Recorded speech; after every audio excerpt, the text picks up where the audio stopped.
Hey everyone, welcome back to Noiseberry Games. Today I'm going to be talking a little bit about an upcoming game called Memoirium. This is going to release in Q4 2026, so quite a ways away at this point.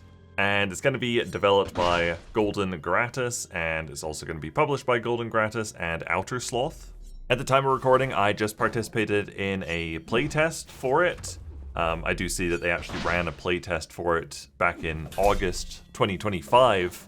But I got an email with a bunch of, it's just kind of like a weekly digest about like, here's games that are available. And I was scrolling through it, and this one popped up, and in these emails it always tells you what games a certain game is similar to. And it was like Memoirium, and it had like this kind of cool PS1 art style. And it was like, games this is similar to Dark Souls, Dark Souls 2, Dark Souls 3, Elden Ring, Bloodborne. I was like, I might have to give this one a go. It also said if you play the playtest for an hour and a half and then fill out a playtest form, you'd get a Steam code for it. And I thought, sure, an hour and a half sounds fine for a Souls-like. I can do that, and then I can record a little video on it as well. So this video is only on the content that's currently in the playtest. I actually got a message saying that the demo had ended about 50 minutes in, and I was like, oh no, am I just gonna have to like leave it idling? And I didn't. I'll talk more in depth about the full thing, but I did end up playing for the full hour and a half. I think I played for like an hour 40 or something, because I found other stuff to try and do. So yes, this is a Souls-like with a beautiful PS1 art style. Right off the bat, I'm sure this is part of the art style, but I gotta say, it is locked at 30 FPS, which is just baffling in... I mean, it would have been baffling for, what, 2015 or something, but just insane in 2026. Again, I'm sure that is just the art style that they're going for. PS1 games probably wouldn't even run at 30 FPS for the most part. But yeah, just 30 FPS is not good enough for 2026. I said that in the playtest form. It was like, what was the worst part about the game? And I was like, it being locked at 30 FPS, of course. I very narrowly just closed it like 2 minutes in, because I was like, I'm not dealing with 30 FPS. But I struggled through. It's probably more similar to Dark Souls 1 and Demon Souls, because everything's a little bit more methodical. It's not as fast-paced as something like Elden Ring or Bloodborne or Dark Souls 3. And for the most part, I could get past the 30 FPS. It was playable. But then there were a couple of enemies a bit later on that were kind of dashing around me a bit more, and as soon as like the camera was like swinging around to keep up with them, I was like, it's not good enough. So yeah, right off the bat, that needs to be ditched. Need to be able to have... You can have it as an option. You can have 30 FPS as an option, but you need to be able to go to 60, 120, 180, whatever. Just far more options than 30 FPS. There's no real graphics options either, which... It worked out fine for this one. You know, there wasn't any chromatic aberration or anything I needed to turn off. No film grain, no like CRT filter, but... I would definitely have liked the just some options. Later in the game, you're walking around this, it's called a school of light, but it's actually quite dark inside the school, and obviously intentionally it's meant to be hard to see, but I was just thinking when I was playing it, I was like, the YouTube video, it's gonna be quite difficult to make anything out. So yes, more graphics settings would be great, but the top priority has to be uncapping that frame rate. When you start off, you spawn in a graveyard, and you very quickly pick up 3 different weapons. You get a spear, you get, I think it was just called an instrument, I didn't even equip that one, and a sword. And before you pick up these weapons, you're just smacking one enemy with your fist, just like it's Bloodborne. But then you pick up the weapons. I tried the sword for like 20 seconds, and I really liked the spear, and I equipped the spear instantly, just felt right. Tried the sword very briefly, but then instantly went back to the spear, and yeah, I really liked the spear. You hold that weapon in your right hand, and then a little bit later on you can also find a shield for your left hand. You can also equip a hat in your head slot and armor in your body slot. I found 3 hats throughout the hour-and-a-half playtest and 1 armor. The hats were interesting. They all had both a pro and a con to them. But one of them that I found later on, quite late, was like a light hat, kind of like the sunlight maggot thing, the Dark Moon crown from Dark Souls 1, where it would basically give off way more light. And I was like, wow, this would have been helpful if I'd found it a little bit earlier in the School of Darkness. But while it lets off a lot of light around you, it also means that you're easier to detect by enemies. So that's just one of the examples of the pros and cons of the hats. You can also equip consumables. I found 6 or 7 of them. Some of them are just like bombs. One of them was like drop a stack of books that explode or something, very strange. But the 2 I had equipped were the Lucid Glass, which is just your Estus flask. And the other one was a way of reducing your, I don't know, like heat meter, for lack of a better term. You've got your health bar, of course. You've got your stamina bar underneath it. When that fills up, it's a bit like Dark Souls 2. When it fills up, or in Dark Souls 2 when it depletes fully, you can't use your stamina until it's fully recovered. So in Dark Souls 2, if you are running and you let your stamina bar hit 0, you're not going to be able to run again until it's filled all the way back up. Quite similar to Memoirium, if you fill up your stamina bar, you have to let it drain back down and it'll be flashing away at you, and you're not able to utilize stamina until it's gone all the way back down. And then your third meter is above your health bar, and I'm sure it gave a name to it in the game, but we'll get to the names that they gave things in this game. This was a way of using, it's sort of like a mana bar, I guess. Just like your stamina bar, it fills up, and then when it's maxed out, you can't use it anymore. And this basically lets you use spells or your weapon art, is probably the best way to describe it. For example, when I had my spear, the spear's primary element was fire, and if I used its weapon art, I would stab forward and do a nice fire attack, and I would do fire damage to enemies, knock them down. Very, very strong. And you can also equip various spells and use them instead of the weapon art if you want. I got a spell after the first boss and I tried it and it was like 1/3 the damage of my weapon art, so I was like, I'll just stick with the weapon art. You're able to do both regular or uncharged and charged light and heavy attacks. So if you just tap right bumper, you do a light attack. For the spear, it was swing it around in an arc, which was very good for groups of enemies. And then if you hold right bumper, you do the same attack, but you do a heavier version. You charge it up and then swing it around. Tap right trigger, you just stab forward. Hold right trigger, you charge it up and then stab forward. Enemies also have stamina bars. This is a bit more like posture bars from Sekiro. If you keep doing heavy attacks to them, eventually that little bar will flash, and then if you do a charged attack to them, you'll do a critical, a riposte kind of attack. If you also stand behind an enemy, you can again do a charged attack and you'll do a backstab to them. As you'd expect, there are bonfires. In this game, they take the form of these strange dream doors. They're literally like wooden doors, and at them you can level up.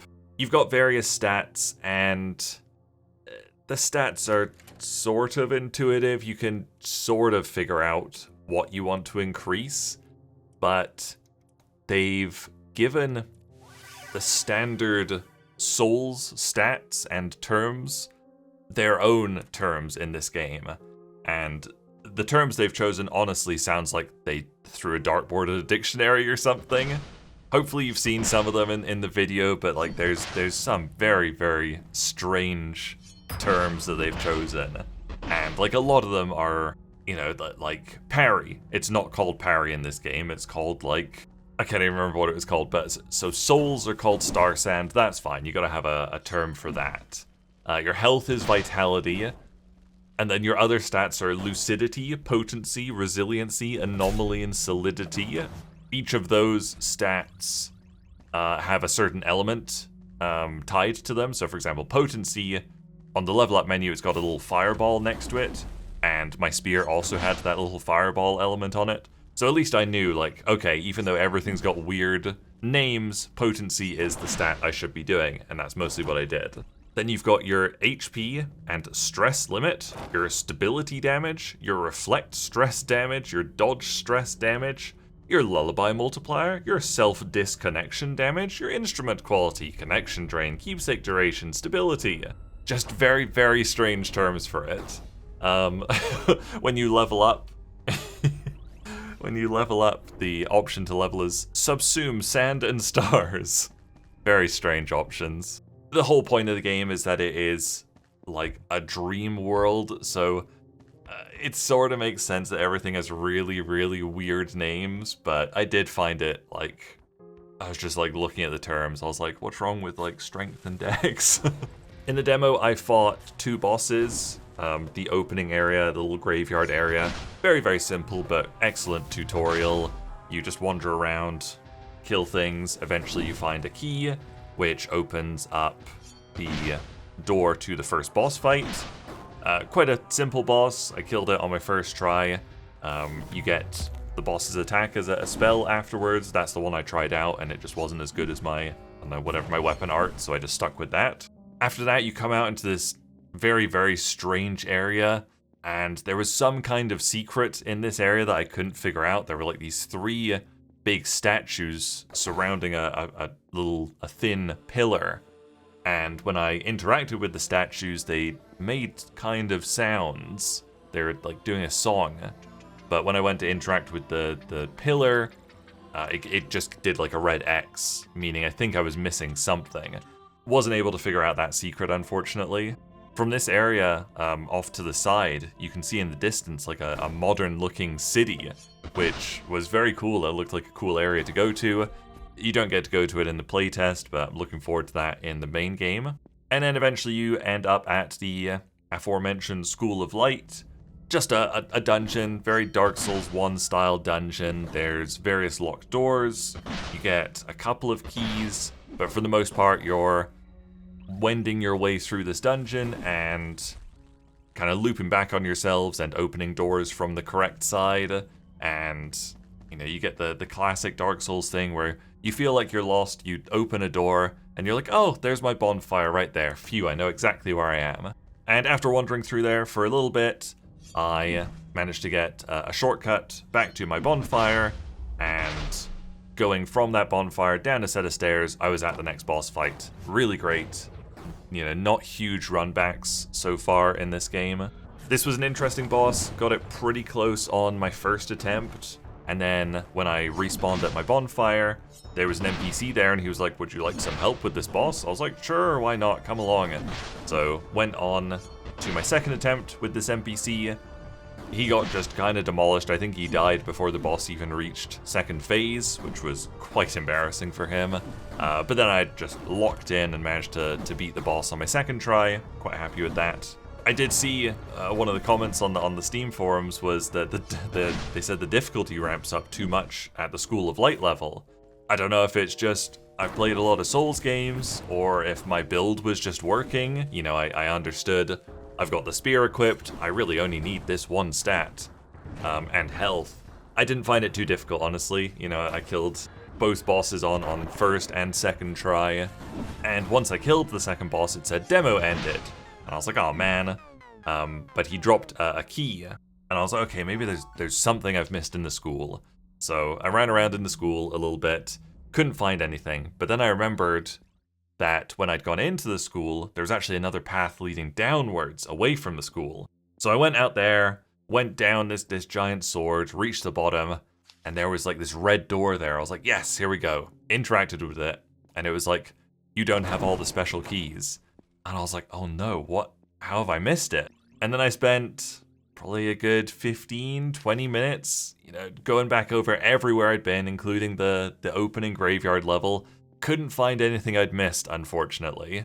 And at this point, I was pretty close to the hour and a half, and I was like, hey, fine, if I can't find it, that's fine, but at least I'd had enough to do to get to the hour and a half. Then I went back to the second boss room, and I noticed that there was like this wooden thing poking up at the end of the room. And I went over to it and I looked down. I was like, I think I can see something down there. So I stepped through it and just plunged to my death. And I was like, huh, maybe I'm missing something? So I tried it another couple of times, and then one of the next times I dropped down, I landed on this round wooden looking thing, and I was able to look around and take in my surroundings. And I'm pretty sure I'd managed to fall into like an incomplete sewer level.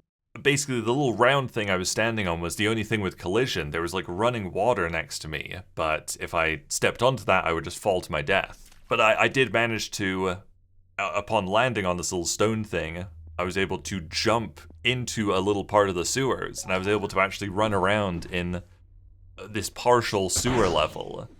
I can't imagine this was part of the playtest. You know, that there's missing collision, like the level was not complete. I explored the whole thing, killed every enemy there, managed to get a couple more items, but there wasn't actually anything to do in there. So I can't imagine that was really meant to be in the playtest. I'm wondering if maybe like that trapdoor thing in the boss room was just meant to be closed, but it was open for some reason. I don't know, it was kind of interesting. I quite enjoyed trying to land in there and out of bounds my way into an area I probably wasn't supposed to be in. But yes, unfortunately I did not find whatever the second key I was missing was, so I couldn't do all the content. I don't know if it's in there. There was another locked door that I didn't have the key for. It's possible I missed something, but I felt I explored pretty thoroughly, and I did the full hour and a half, even though I'd got the demo has ended message at about like 45-50 minutes in. So Memoirium is a really, really cool game. I'm very much looking forward to the full release. Like I said, Q4 2026, not for quite a long time, but that's good. They've still got some things to work on. The bones are all here. It's a solid Souls-like already. Just for me personally, I need some more graphic settings and frame rate settings, of course. Like I said, it's all well and good to have 30 FPS as your artistic vision, but that's just not good enough for most players in 2026. I think definitely have that as an option. I think that's a great idea to have it as an option, but most people are not going to choose to play at 30 FPS. There you go, that was a quick video on the playtest for Memoirium. Thank you guys very much for watching. Make sure you leave a like and subscribe if you enjoyed this video, and I'll see you guys later. Bye!